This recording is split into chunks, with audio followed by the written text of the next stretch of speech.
Kaunist, meil on laupäeva hommik ja sulle kaunist hommikut, pärastlõunat, õhtut, ööd, millal iganes sa seda vaatad. Kuna meie detsembri teema on tähistamine ja kuna Kristel ja Liilia katsid need kosmiliselt olulised teemad, siis ma mõtlesin selle peale, et millest siis rääkida. Ja ma olin kimbatuses ja siis ma arutasin seda meie selles grupis, et millest siis rääkida ja siis Kristel ütles oma selles alati geniaalses sulniduses ütles seda, et räägi sellest, et kuidas sina oled alati nii särav ja et kuidas sina elu tähistad. Ja siis ma mõtlesin, et esiteks ma mõtlesin, et mis seal rääkida ja siis ma hakkasin mõtlema, et kust see tegelikult pärit on. Sest et ma tean, et ma olen seda teadlikult kultiveerinud, aga ma hakkasin nagu siis tagasi minema, et mis on need minu jaoks verstapostid. Ja ma tean, et ma olen läbi elu, kui ma olen rohkem välismaal, siiski ma olen saanud komplimente selle eest, et milline naeratus. Ja ma mäletan seda hetke, kui ma olin teismeline ja ma tean, et ma selle hetkeni ei olnud väga palju naeratanud, ja ma ei mäletagi, mida ma oma naeratuse puhul häbenesin. Midagi see igatahes oli, ma ei tea, kas see oli hambad või naeratuse kuju või nagu ikka võtame iseendale, et on põhjust häbeneda. Ja siis minu ema sünnipäeval oli üks selline erakordselt elegantne vanem daam, kes oli pianist ja tema ütles mulle, et sul on ilus naeratus. Ja ma mäletan, kuidas selles hetkes toimus minus mingi selline midagi, mida ma olin ise, nagu ikkagi ise paneme ennast sellesse väiksesse. Ja kuidas ma vabanesin millestki. Ja pärast seda ma hakkasin julgema naeratada. Ja ma kutsun sind ka üles mõtlema, et kas sinu elus on olnud see mingi hetk, kus on läinud kas tuli põlema või sa oled vabanenud mingist koormast ja kas see on olnud selline äratundmine, kellegi öeldu, millegi märkamine, millele sa praegu tagasi mõeldes, et selles hetkes see lause võis olla väga väike või see mingi see hetk, aga kui palju see on sinu elukäiku mõjutanud. Ja panen endale siia selle chati akna ka, et siis ma näen, kui keegi midagi toredat kirjutab, siis ma saan kohe tsiteerida. Ja selle naeratusega on veel see, et ma mäletan üsna Viivemaa algusaastatel, kui see tegelikult ei saanud olla nii algusaasta, sellepärast et see puudutab seda, kui mul oli juba minu teine müüja, Agna, aga pood oli veel Rataskäeva tänaval. Ja siis meil ikka ju astub sisse igasuguseid inimesi, aga seda ma olen küll ka aastatega, see pood on mul üks suurepärane õppetander ja harjutusala, et kuna on töö inimestega, siis see, mida ma iseendas muudan, et kuidas need peegeldused vastu peegeldavad. Aga alguses, kui ma ise olin veel palju ebakindlam ja mulle tundus, et ma olen ikkagi astunud väga suurtesse kingadesse, siis meil käis ka rohkem neid inimesi, kellele meeldis sapi pritsida, aga igatahes üks inimene tuli sisse ja meie võtsime teda kahekesi naeratusega vastu, sest et Agna on loomuldasa erakordselt naeratav ja ma tegelikult ei ole talt kunagi küsinud, et kas ta on seda kogu aeg olnud või ta on seda ka ise teadlikult kultiveerinud. Igatahes ütles ta meile, et mis teil viga, te kogu aeg naeratate. Ja ta ütles seda sellisel etteheitval toonil. Ja siis ma veel tükk aega mõtlesin, et ta ütles seda niimoodi, etteheitval toonil, justkui meile oleks eraldatud teistsugune naeratuste kvoot kui talle. Ja et huvitav jällegi, et mis on teda tinginud arvama, et tal pole õigust naeratada. Ja no mul temalt seda küsimust kunagi ei ole õnnestunud küsida, aga see on jäänud mind, see tema väljaöeldu on jäänud mind saatma just sellepärast, et see meenutab mulle seda, kuidas naeratamine kui tööriist nagu iseenda tõstmiseks, aga ka ennast ümbritsevate tõstmiseks, et see on erakordselt demokraatlik tööriist, sest et meil ikkagi noh, välja arvatud, kui ei ole nägu halvatud või midagi sellist, et siis meil kõigil on see võimalus ja ma arvan, et need, kellel on nägu halvatud ja nad tahavad, siis nemad on jällegi harjutanud oma silmi olema erakordselt väljendusrikkad. Ja ma saingi sedasorti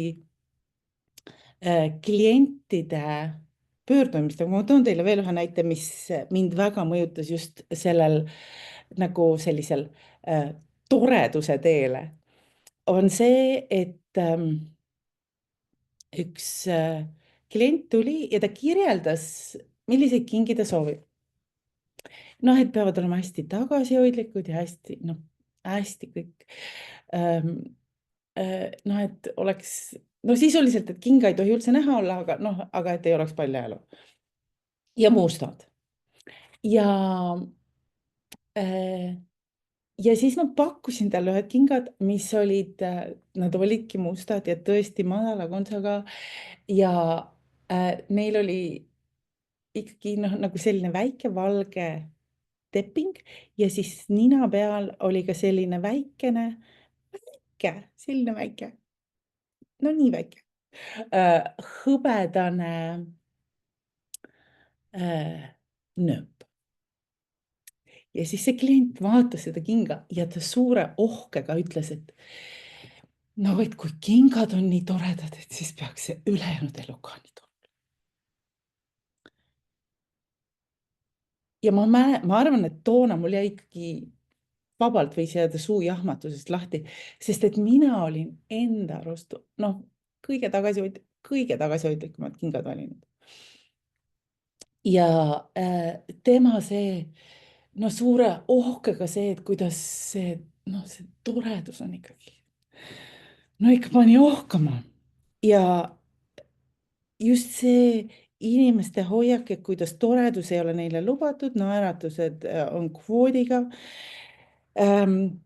tekitas minust seda, et siis seda rohkem ma tahan maailmas toredust luua ja ilu ja rõõmu. Ja siis ma mäletan, et mind väga inspireeris ma ei mäleta, igatahes ma leidsin selle tagasihoidliku prossi erinevad koostisosad, siis ma mõtlesin, ma teen endale sellest sellise.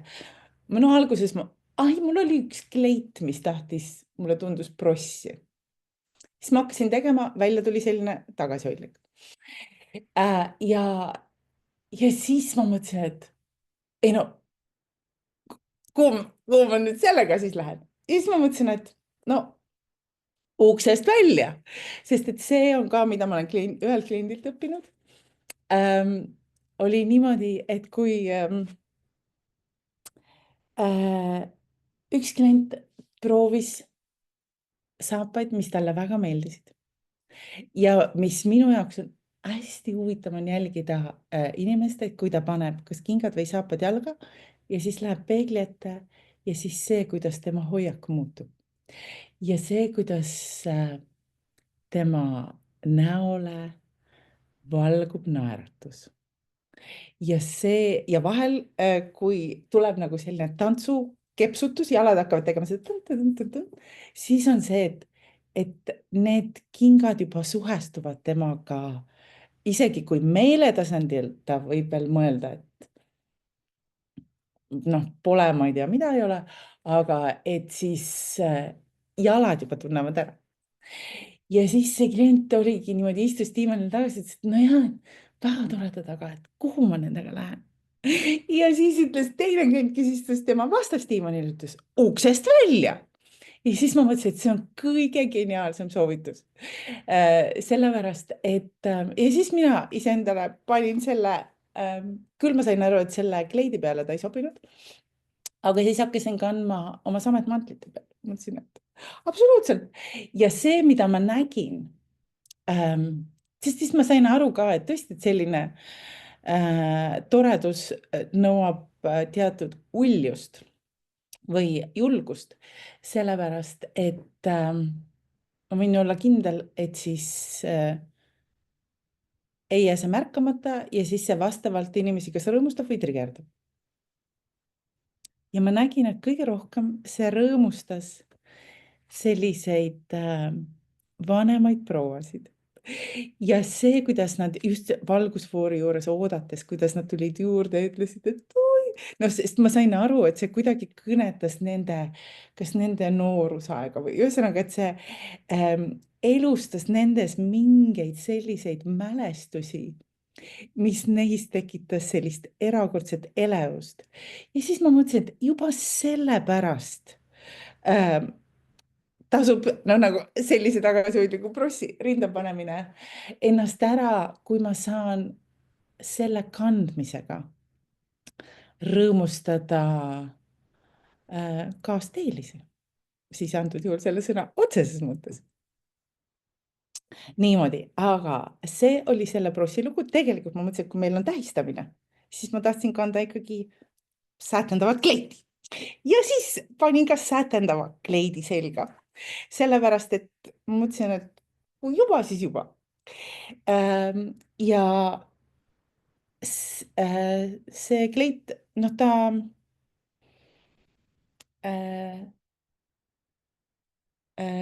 on juba ühel peol käinud, aga üldiselt, kui ma selle kleiti nägin poes, siis ma mõtlesin, et noh, seesama küsimus, et kuhu ma sellega lähen Eestis. Ja siis ma mõtlesin, et nojah, aga kui see peokutse tuleb ja ma lähen seda sorti kleiti otsima, siis Eestis, et siis kust ma ta siis leian, et ja seda sorti kleit tema võib ju oodata ja siis, kui tuleb kutse või teine variant on see, et kui ikkagi on vaja toredat pidu, siis saab ka alati ise korraldada. Kui juba kleit on olemas, siis tuleb peole korraldada või kleidile korraldada pidu. Aga nüüd, mis puudutab veel sellist uljust ja julgust, sest et ma arvan, et tähistamise üks olulisi eeldusi on julgus elada. Sest et kui sa julged elada, siis see tähendab seda, et sa oled rohkem selles hetkes ja siis sa märkad rohkem seda, mida kõike on põhjust tähistada.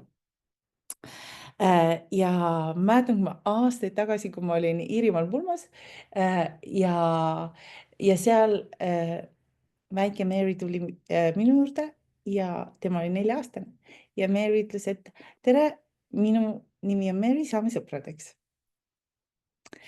Ja siis ma mõtlesin seda, siis me pärast Meeriga me tantsisime päris palju seal pulmas ja temaga oli väga tore. Aga ma mõtlesin seda, et mille kuradi pärast täiskasvanud teevad selle, kas või selle tutvumise, mis võikski olla täpselt nii lihtne. Tere, minu nimi on Vivian, saame sõpradeks. Et miks täiskasvanud teevad sellest niivõrd kompleksse, sageli dramaatilise, nagu mingi täieliku, nagu see oleks mingi selline, ma ei tea, miks ei võikski jääda nii lihtsaks ja ma arvan, et kui tähelepanelikult vaadelda, siis see, millise lihtsuse, kerguse ja rõõmuga võtavad lapsed elu ja siis võrrelda, et kuidas samadesse situatsioonidesse suhestuvad täiskasvanud, siis ikkagi noh, see, kui öeldakse, et lapsed on parimad õpetajad, et seda võiks küll järgida. Sest see asjade keeruliseks ajamine viib meid jälle kaugemale sellest, et seda, mis on, võiks mitte keeruliseks ajada, vaid tähistada. Ja ma arvan, et minus on aastatega ja seda ma tean ka, et ma olen teadlikult kultiveerinud seda, et ma otsin ilu. Ja kui ma näen ämblikuvõrku, eriti kui ma näen ämblikuvõrku looduses ja eriti kui sellel ämblikuvõrgul on kastepiisad, siis see, kui palju, kui peatuda ja jääda seda silmitsema. See, kui palju on seal seda, et noh, seda ilu ja elu ja looduse ja selle disaini geniaalsust ja seda on ämblikuvõrgus, aga seda on ka igas puulehes ja okkas ja käbis ja kõikjal meie ümber ja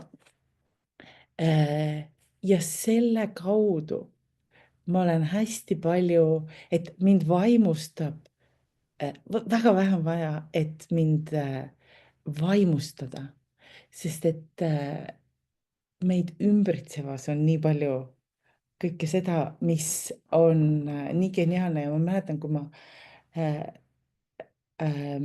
mul oli aastaid oli boyfriend Inglismaalt, tänu kellele ma teadsin rohkem David Attenborough loomingut, kes on Inglismaa, ma arvan, kõige armastatum looduslooma ja kõige elus oleva teadlane ja kes on teinud tohutult palju BBC sarju. Ja see, kuidas tema rääkis sellise andunud kire, imetluse ja armastusega kõigest sellest, no mida ta siis parasjagu kirjeldas, kas putukad või jääkarud.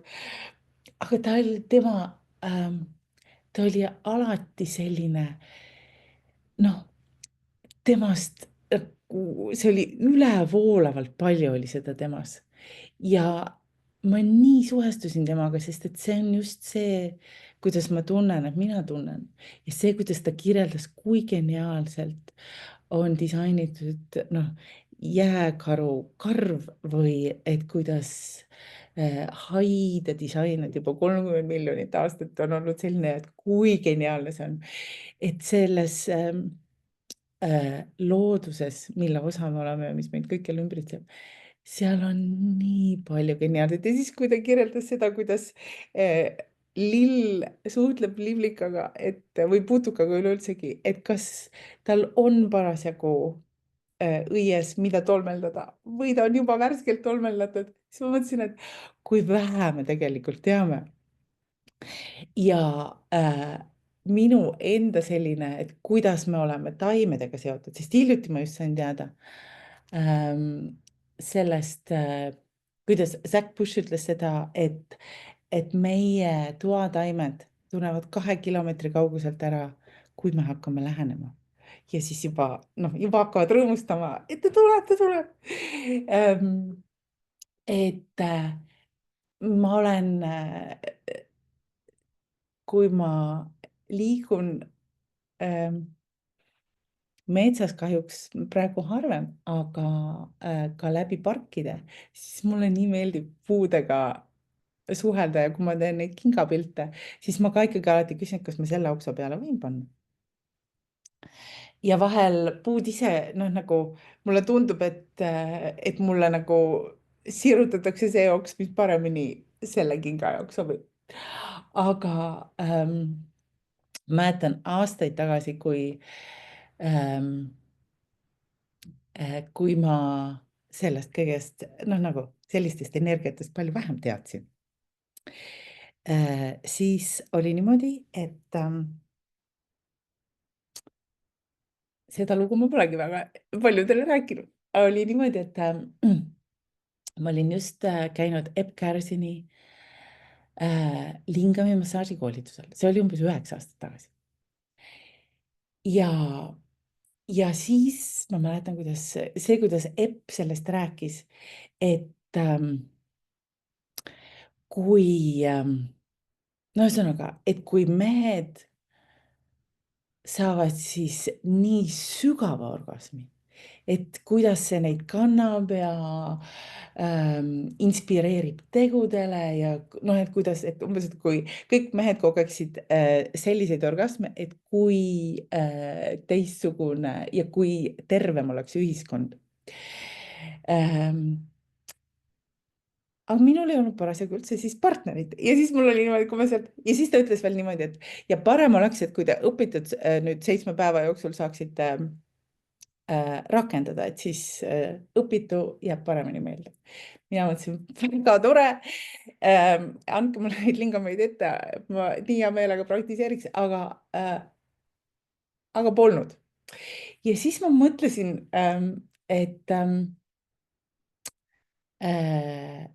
olin ma Tallinnas kohanud ühte teist inglast, kes oli mulle kinkinud ühe punase roosi ja see oli novembris. Oli ta selle kinkinud ja siis, kuna see kuivas niimoodi väga kaunilt, siis ma olin ta jätnud sinna vaasi. Seal kursusel ma käisin jaanuaris. Ja siis ma just mõtlesin, et õudselt tahaks praktiseerida, aga kelle peal siis? Ja selle inglasega, kes selle roosi oli kinkinud, meil oli, noh, me kohtusime tantsupõrandal ja seal oli nagu selline tohutu plahvatus toimus, aga nagu ütleme nii, lingamassaažini ei jõudnud. Aga seal oli küll selline, et see meil mõlemal jäi vastastikku see küsimus, et kas siit võiks midagi edasi. Ja siis ma mõtlesin seda, et kuna mul oli üks põhjus veel, miks minna Inglismaale, aga sellel polnud nagu nii täpselt kuupäeva, siis ma mõtlesin, et saab ju 2 asja ühitada. Ja siis sellel mehel ei olnud, et osa põhjust, miks ma tulen Inglismaale, on see, et mul on vaja seda katsejängut. Aga ja siis ma veel teel olles siis tudeerisin oma materjale. Mul endal tegi väga nalja, et istusin ilusti ja turvavöö oli kinnitatud ja siis lugesin väga tähtsaid dokumente. Ja ma võin ka öelda, et mul oli väga hea meel, et ma just tema valisin, sest et tema oskas olla ka hetkes ja seda vastu võtta. Aga põhjus, miks ma sellest rääkima hakkasin, oli see, et kui ma talle külla sõitsin ja see oli jaanuari lõpus, siis samal nädalavahetusel, kui mina olin Inglismaal, siis see roos, mis oli olnud juba 2 kuud kuivanud, kasvatas endale uue täitsa värsked lehed ja nagu uue oksakese, kus ta hakkas kasvama. Ja kui ma tagasi tulles seda nägin, siis mulle jõudis kuidagi ikkagi sellise täie eheduse kohale see,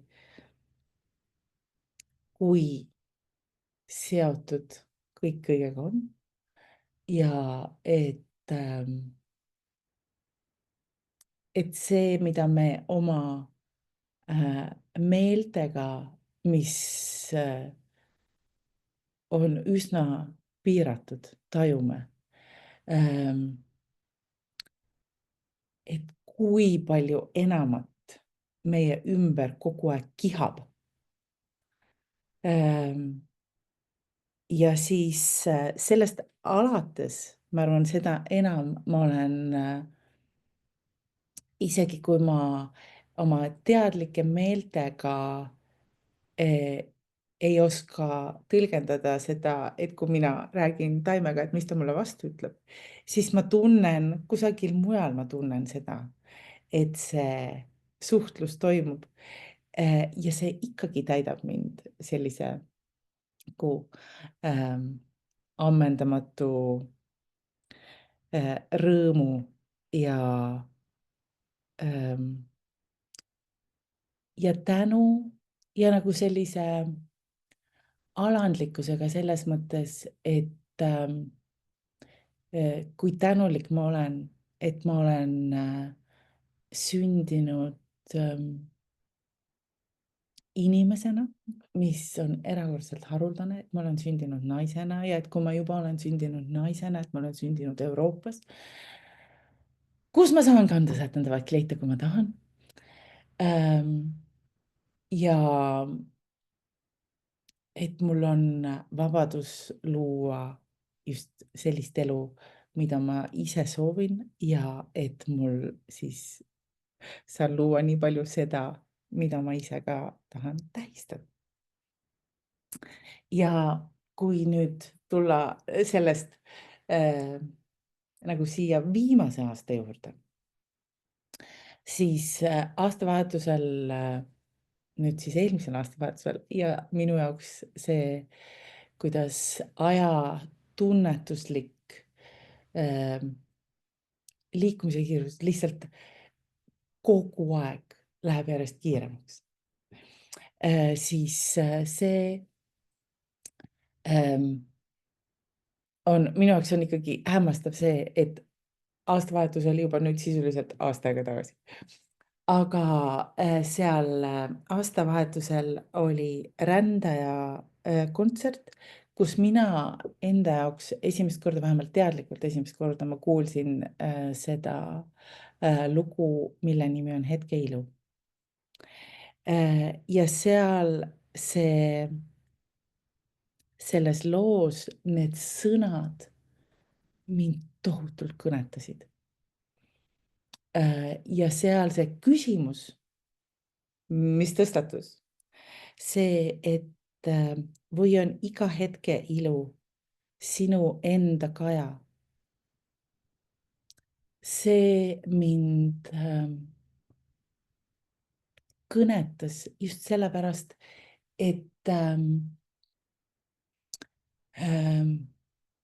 see hetkede ilu nägemine on minu arust see, mis minu jaoks tähendabki elu tähistamist väga paljuski. Muidugi mulle meeldivad suurejoonelised peod ja juubelid ja pulvad ja kõik see ka, aga igapäevaselt see, kuidas mina oma läbi elu tähistades lähen, on just hetkede ilu nägemine. Ja kuna siis sellest eelmisest õhtust see jäi minuga niimoodi kaasa helisema, siis järgmisel hommikul, kuna see aastavahetus toimus Adilas, järgmine hommik algas joogaga ja oli väga karge ja värske lumevaibaga, praegu on seda tore öelda, kui väljas on täielik rohelus. Ja hangedega hommik ja selge taevaga hommik.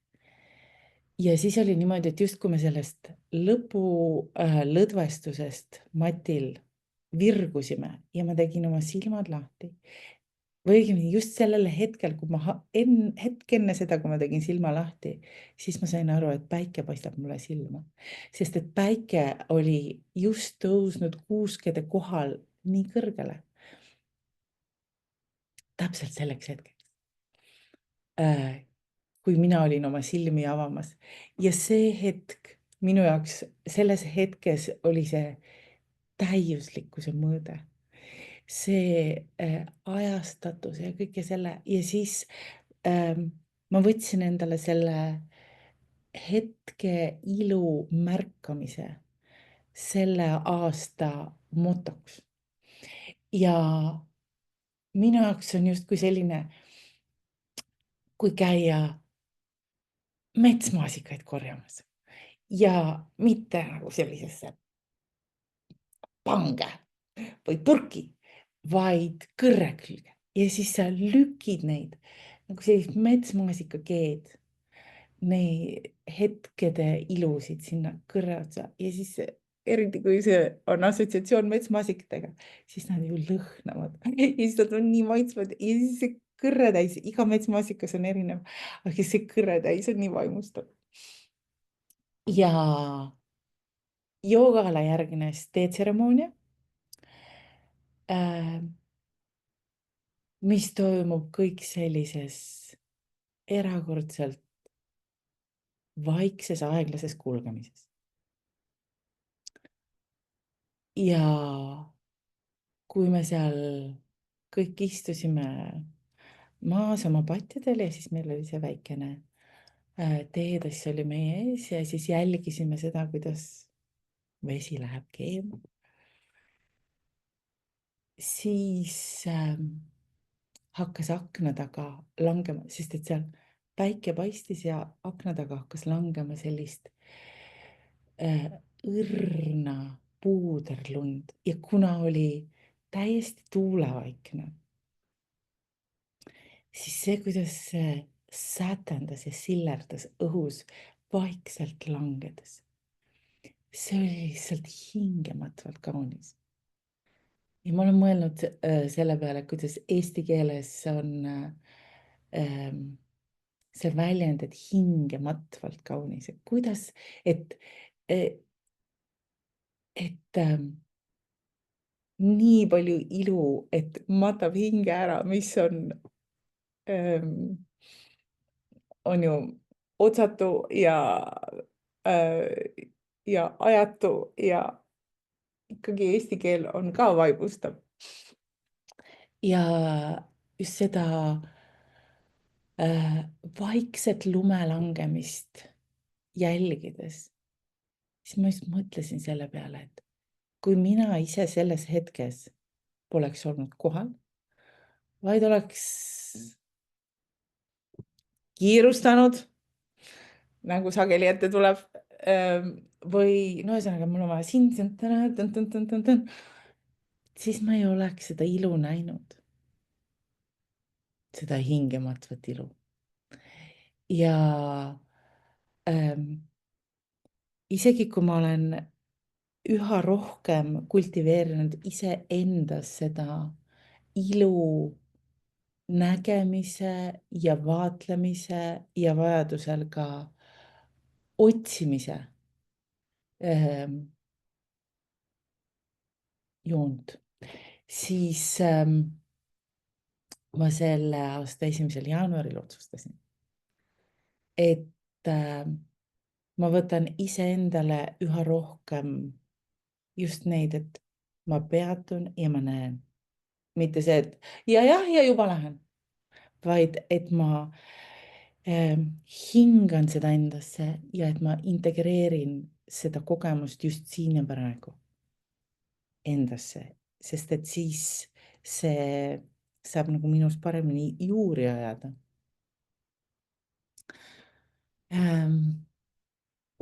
Ja, ja üldiselt on olnud aasta on küll väga hästi täidetud just selliste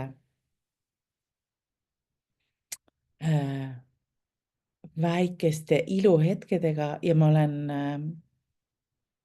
ikkagi ka nende aastate jooksul, kui mul on olnud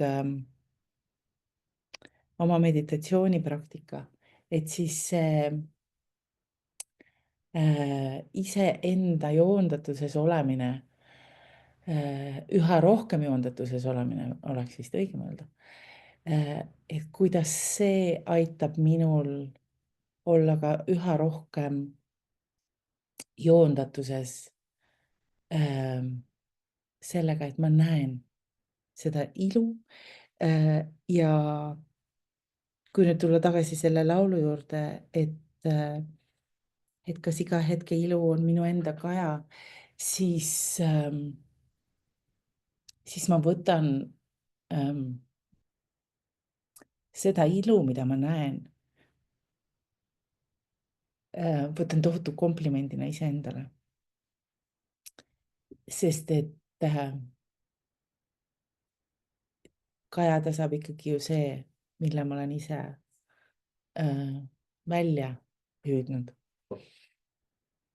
Ja ma olen ja koos ja mida rohkem seda tähistada, seda rohkem on seda tänutunnet ja siis see vastastikune võimendus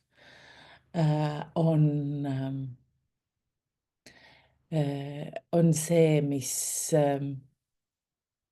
annab siis üha rohkem uljust kanda üha tagasihoidlikumaid prosse ja panna naeratama siis kaasteelisi.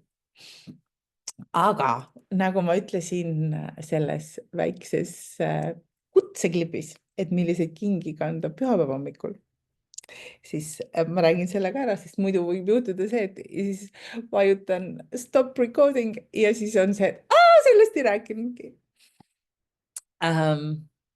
Ja muidugi ma räägin sellest inspireerituna ühest kliendist.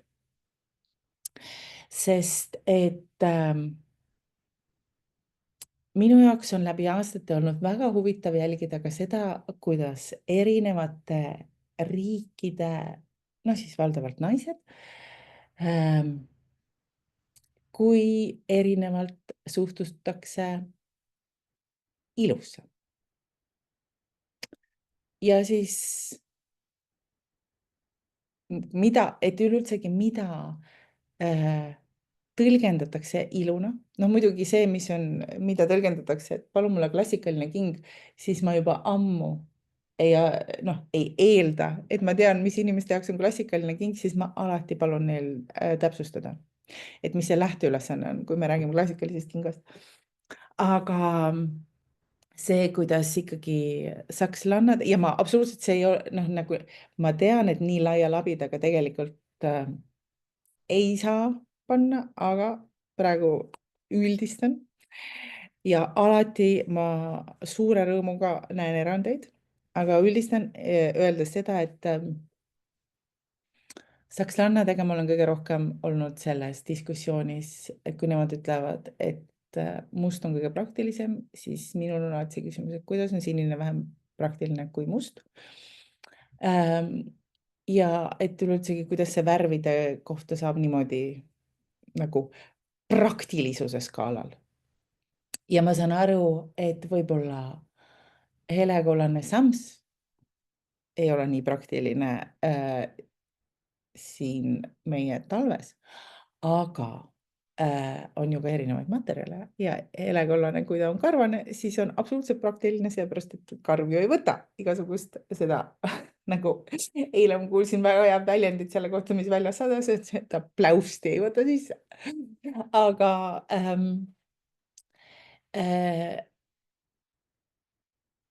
sakslannad ühesõnaga ei kipu ostma midagi, mis ei ole nende arvates praktiline. Ja kui on erandeid, siis nemad on erakordselt õnnelikud, et nad meie juurde satuvad, sellepärast et Saksamaal siis valdavalt see, mida nad saaksid, on praktiline. Ja siis on neid naisi, kes tõlgendavad seda, mis on praktiline hoopis teistmoodi ja kes tingimata ei otsigi seda, mis on praktiline. Ja mina olen oma klientidelt ka, ma olen väga palju õppinud ja ma olen väga tänulik. Sest et üks naine ja oli selge, et tema saab iseenda väga hästi läbi. Ja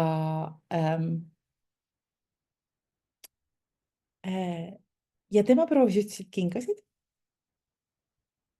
mis olid sellised kontsaga ja väga elegantsed ja mis kindlasti ei olnud nagu rubriigist, et praktiline king, aga mis tema jalas nägid imeilusad välja. ja mina ütleksin, et nad ei olnud näiteks, noh, et nad minu jaoks ei oleks praktilised tantsuvinklist, sellepärast et kui ma otsin näiteks tantsukinga, siis ma tahan, et king hoiab ise jalast kinni, et ma ei pea, noh, et nagu varvaste tahtejõuga mitte millegagi hoidma, et ma saan kiireid pöördeid teha ja king tuleb ise kaasa. Aga need olid just sellised, et nad paljastasid jalga piisavalt ja nad istusid hästi jalas, aga ütleme, et kiireid pöördeid pigem ei teeks. Ja siis tema ütles, et ta vaatas neid ja siis noh, see, kuidas ta ennast peeglist vaatas, oli selge, et tema näeb ennast kauni, seksika, oma väes naisena. Ja seda oli nii tore vaadata, sest et noh, see, kuidas naised ennast sellisena ei näe, seda ma näen väga tihti. Aga, ja siis mul on see suurepärane, ma ikkagi teinekord lähen suurde hasarti, et naisi, et esitada neid küsimusi, et miks on tendents iseennast pisendada. Ja ehk on aeg nagu nendest raamidest välja tulla. Aga, ja siis see naine ütleski, et need kingad, et ta otsib oma pühapäeva hommiku kohvi joomise kingi. Ja siis ma mõtlesin, et kui äge, et üleüldsegi on selline mõtteviis, et ma tahan selliseid kingi, kus, et see aeg on mulle endale, ma ise tunnen ennast hästi ja seksikalt ja ma ei kiirustagi mitte kuhugi ja ma ei peagi olema praktiline, vaid et ma naudin iseennast. Ja, ja siis tema sellest öeldust inspireerituna, siis ma olen hakanud ka soovitama naistele, no siis kui on, see ju väga sõltub, et ikkagi sellest lähteülesandest. Aga naised, kes palju reisivad ja kellel on noh, nagu sedasorti reisid, et ei ole mitte tingimata suusareis, vaid on just sellised nagu konverentsid või niimoodi ja siis, kui on need hotelli hommikusöögid, et hotelli hommikusöögi kingad.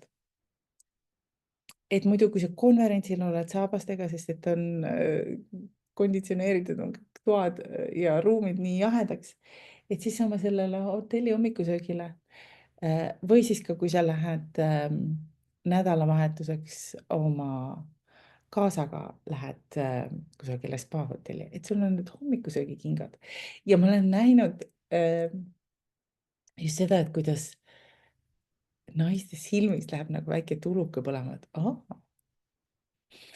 ja ma olen saanud tagasisidet, et just nende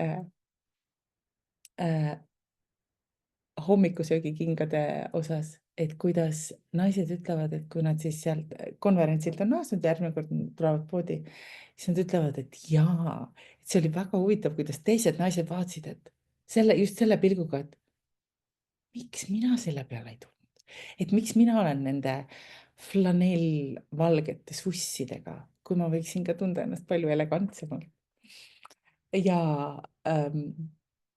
ja flanell valgetel sussidel absoluutselt on ka oma koht, aga lihtsalt see, et julgeda väljendada seda iseenda toredust ja iseenda stiili ja iseenda ilumeelt ja seda, mis tegelikult mind ennast tõstab, sest et ikkagi, kui me iseennast tõstame, siis sellega koos me tõstame teisi. Nii et minu selline elu läbiv tähistamine on ma arvan, see, mis on vastuseks sellele Kristeli üles visatud küsimusele, et räägi sellest, et kuidas sa kogu aeg särad. Ma arvan, et see nüüd mul oli, ma arvan, elus esimest korda mul oli põhjust selle peale mõelda, et mis need verstapostid on. Ja et millega seoses ja kust kaudu ma olen seda elus teadlikult kultiveerinud. Ja kokkuvõtlikult saab ikkagi öelda, et siis saab olla väga tänulik teistele inimestele, kellelt ma olen nii palju õppinud seda, kuidas ma soovin olla ja seda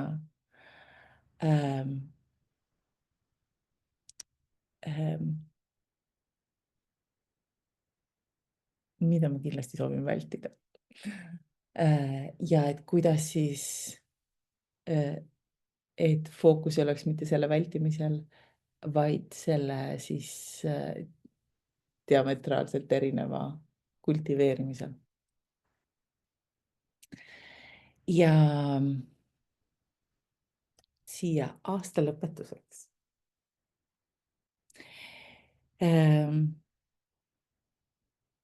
kõigepealt ma soovitan kuulata seda Rändaja laulu. Hetkeilu on selle laulu nimi.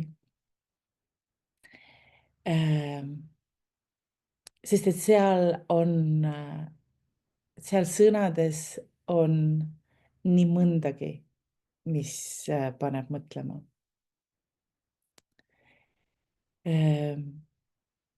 Ja siis ma soovin uljust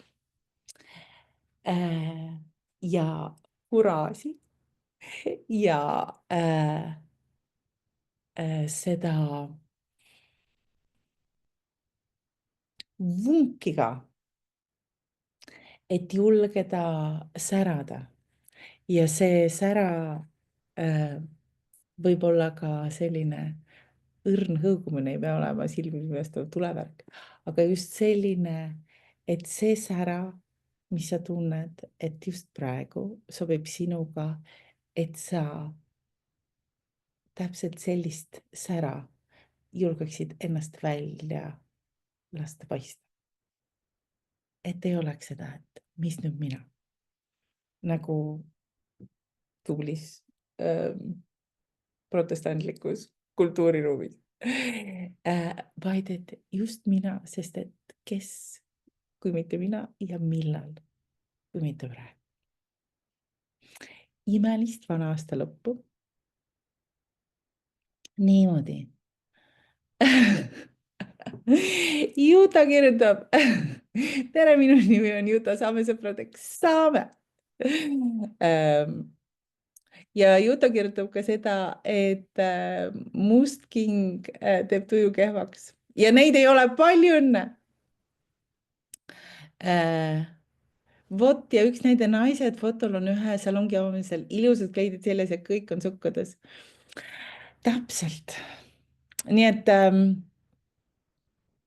kuulan lumbuses, kui ilusasti sõnu saab veeretada ja mõteteks põimida. Aitäh. Ja siit poolt siis minu poolt teile. Mina armastan teid kõiki ja meid kõiki. Ja